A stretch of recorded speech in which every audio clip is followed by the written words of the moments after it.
I actually made a video last night, but the video didn't work when I was supposed to upload it on YouTube. So I had to make a new one, so I hope I have the same motivation and interest as yesterday. Anyway, this was a blitz game that I played online. A 3-minute blitz game with 1 second on each move. So for each move, both players get 1 second. It wasn't perfect, but I still think that it has some value at least to show. So my opponent played e4, I played c5, knight f3, d6, d4, c takes d4, knight takes d4, knight f6, knight c3, a6, bishop g5. So far this is very typical knight off defense, nothing special here. For the most part, black plays e6, but there is also, well, there are many moves here. e6, like I said, knight b d7, knight c6, but also the move that I played, e5.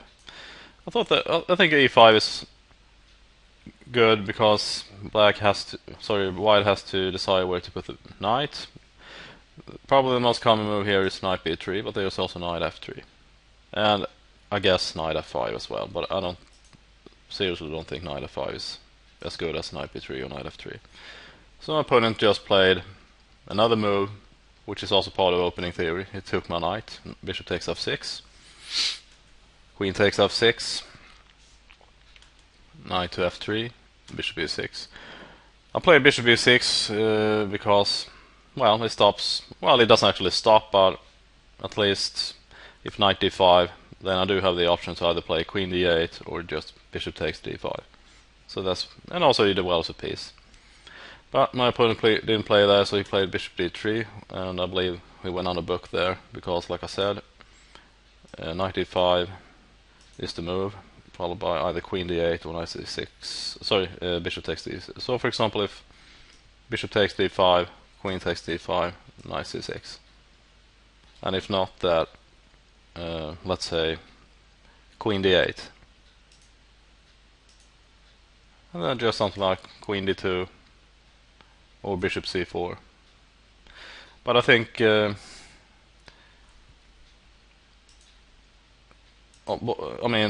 d3 is okay. He gets the bishop out, but that's not much else. I think knight d5 was the better move here. But he didn't play that, so knight c6, castles, and here I played an unusual move for me at least. I played g5, and obviously it's not part of any opening theory as far as I know. Since my king is kind of safe in the center here, I mean, first of all, he put the bishop on d3. I think even e2 would have been better. And my king is not actually getting attacked from either the center, the king, or the queen side. So I think my king is pretty safe on e8. He played h3, which is a mistake, I think, because it just gives me a target now on h3. So after h3, I just play g4, takes. And now he did go back to e2 with the bishop. And here I played the bishop back to e6 because obviously if I take over here and he takes back with the bishop, then there's no real way to stop knight d5. Okay, maybe I can play something like knight to e7 or something, but, well, at a later point that is. Obviously if knight d5, I can't play knight d7 because of knight to c7 check, so obviously I'd have to retreat my queen anyway. So instead of any of those things, I played bishop e6, and here he played knight to h2. I played h5. It looks like a pawn sacrifice, but of course it's not actually a pawn sacrifice, because if he takes over here, I can play queen h4, and well, we can probably see what's going to happen next. I think white is just completely lost. So here he did play knight d5, and well, I could have retreated to d8 or something, but I just took it off. Bishop takes d5, queen takes d5, and here I castle along, which was a mistake. But even so, it wasn't actually a losing mistake, because after bishop a6, I just play rook d7, and obviously, even though he won a pawn, he's forced to just do something here. For example, if he played bishop e5, I played rook c7, here he plays c3, in case my knight would move to I don't know, knight to d4 or b4 or something. So the c3 move stops both of those alternatives. And here we just play, okay, queen g5, and here we just play bishop takes c6, b takes c6, queen a5. And here I play rook g8. Obviously I'm threatening checkmate immediately, so the only move here is what he played, g3. But that also gives me a target, so I played h4, he played g4, and here I actually made a pretty bad move. I played f5, even though I had seen the correct response after f5. But after f5 he played king h1. Obviously he could have tried f4 here, and I think white would have survived, maybe even had a better game of f4, but he didn't do that. He played king h1. I mean, in blitz games you can't expect to see everything, so king h1, f takes, rook g1, g3, takes, and now knight f3. And again, you know, as like I said, it was a blitz game, so I didn't see the most easiest move here. g2 check, and that would have been it. So instead of that, I play rook h8 check. Well, of course, white is lost anyway. And after rook h2, he play king f1. Why? Because if he takes over here, I play pawn takes h2 with a discovered check. So if he takes the pawn, he's going to get checkmate right away with rook h7 checkmate. And if he doesn't take the pawn, well, then he's just going to lose his rook.